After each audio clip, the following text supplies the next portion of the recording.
د خپل پیغمبر بچی پیژندل، د خپل پیغمبر لورګانې پیژندل او د خپل پیغمبر پلار او مور پیژندل. زه وایم زما په سوچ باندې په یو مسلمان دا فرض دی چې د خپل پیغمبر بچو پیژني چې کم کمې بچي دي. زه مختصر غونته وایم د امام الانبیاء درې زامن دي، دا یادول زما په سوچ فرض عین دي. د یو نوم دی قاسم، د بل نوم دی عبدالله، د عبدالله ته طیب او طاهر وي، او دریم زوی دی د هغې نوم دی ابراهیم. دا درې د امام الانبیاء علیه السلام زامن دي. څلورې لورګانې دي، د یو نوم دی زینب، د بل نوم دی ام کلثوم، د بل نوم دی رقیه، او د بل نوم دی فاطمه الزهرا رضوان الله تعالی علیهن اجمعین. دا څلورې لورګانې دي. د پلار نوم دی عبدالله، د نیکه نوم دی عبدالمطلب، د مور نوم دی بیبي آمنه، او رضاعي چې کومه مور ده د هغې نوم دی حلیمه سعدیه رضی الله تعالی عنها.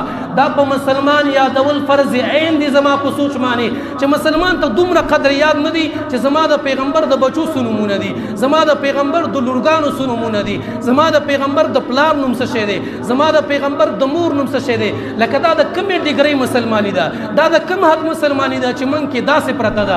او یقین په الله وکئ، په ما ګناهګار مه کوئ. دا خبره مخکې ما یو ځل کړې ده چې زما ځوانانو ته تر اوسه پورې د خپل پیغمبر نوم هم یاد نه دی چې نوم یې څه شی دی.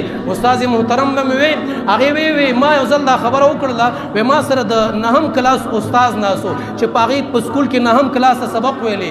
وی ما ویل چې د هلکانو ته د اوسه پورې د پیغمبر پاک علیه السلام نوم یاد نه دی. ویل هغې ما ته ویل چې آو مفتي صاحب، ویل قسم دی په دې مې تجربه وکړه، د 9م کلاس هلک مې پاسه سکول ته لاړم، تپوس مې ونه وکړو زموږ د پیغمبر نوم څه شی دی. وی ما ته ویل چې پیغمبر علیه السلام.